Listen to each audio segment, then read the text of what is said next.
So what is the capitalists. democratic health of the country at this stage? Is it completely different from what these indices are showing us? Absolutely. Or is it? It is. It is. I mean, we have now, since the emergency, we have not had any major breakdown in the transfer of power based on voting. People will debate in a democracy, that's fine. But rambunctious as it may be, we have been a successful democracy. And just because, the results are not the ones that certain foreign think tanks think are in their favor, does not mean that we should. You're saying it's just lazy research or it's motivated research? It is motivated research because, as I told you, this whole layering process is done deliberately. And I've written about this too. And why? Is it, I mean, I understand 200 years ago, not independent, when we were a colony, then yes, you have a colonial master. Today, why would it be? We are an important part of the global geopolitical and geo-economic landscape.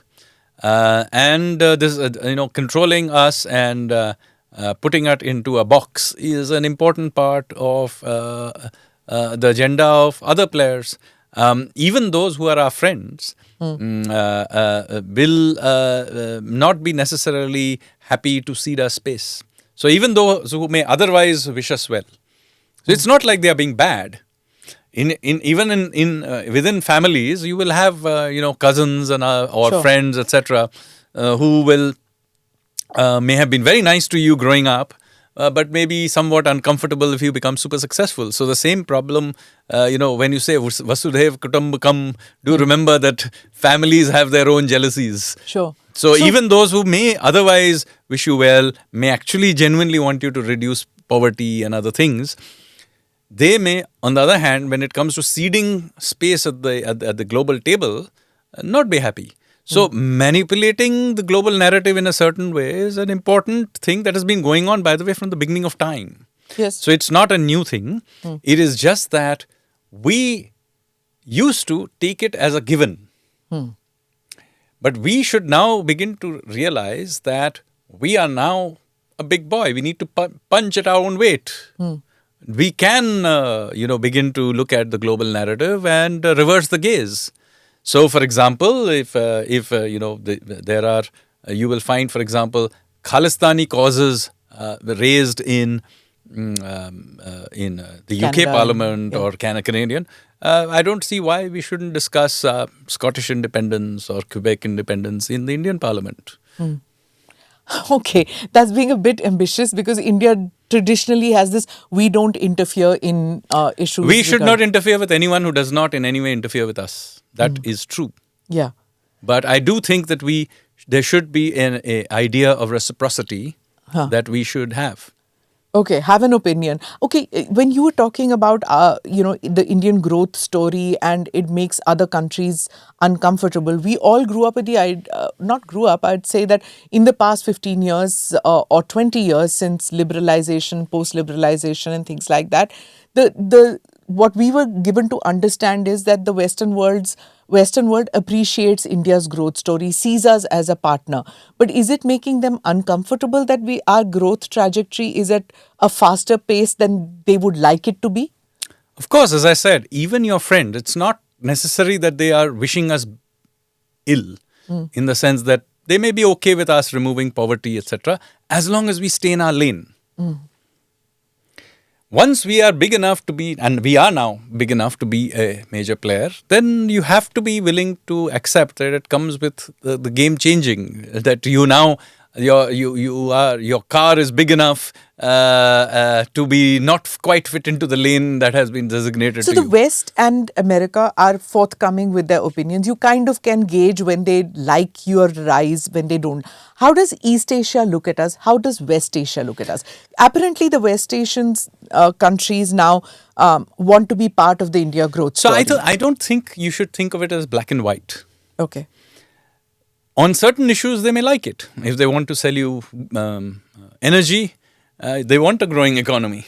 They want to sell you arms, they may like a growing economy because you have more money to buy their arms or energy or so on. So it is not like, as I said, you're dealing with a world of frenemies.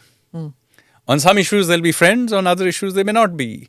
We should stop having this idea that, he is my chaddi yar, believe, and he will agree with me on every point. No, this is we need to be For behave like example, adults. this voyage that you're taking and showing India as a maritime power, I'm sure countries in Southeast Asia are uncomfortable. For example, Singapore. They will look at it, right? Because they are a major... Not necessarily. In fact, I have been talking with them. They are quite excited about the fact that we maybe want to do in 2026 a voyage to Southeast Asia, to the island of Bali. So if this voyage to Oman goes well, then the idea is to take the ship to the other coast and sail it from Odisha to literally recreate the very famous ancient voyage called Bali Jatra. Okay. So there is excitement. The question is, how do we engage with the rest of the world in a positive way and bring them onto our thing? So it's about engagement. So there's two ways of doing this. Either we, just because I'm standing up for India's interests does not mean that we have to then become jingoistic and push everybody else around. No. We have to look useful to other people's interests. Okay. Let's go to the field or to the area of the mood of the Indian economy. How do you see it today? Are we really in the path of a long-term growth cycle, or is this an over-optimistic view of things?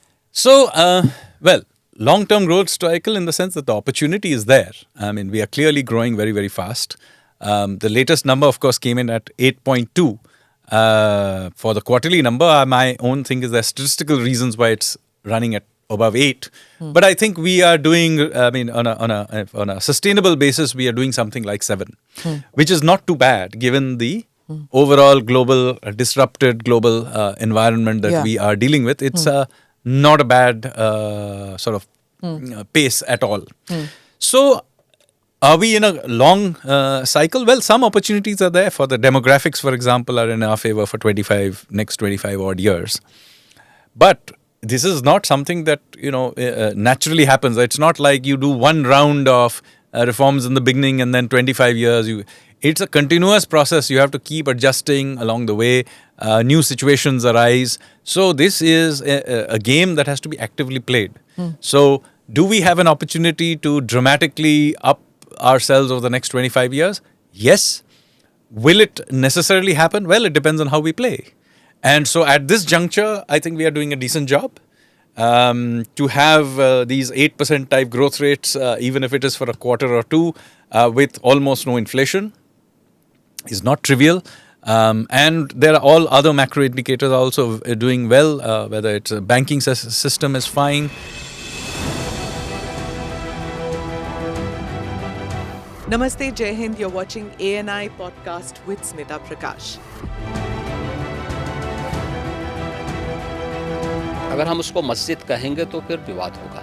The issue is टूटा है क्या भारत? 400 पार का मतलब ये है कि संविधान खतरे में है। क्या हम लोग ये निर्देश देते हैं कि फला को गिरफ्तार करके जेल डाल दें? वही तो कह रहे हैं सब। ये बेबुनियाद निराधार आरोप। सच्चा सुनना चाहो देखो स्मिता प्रकाश ANI, it does not lie.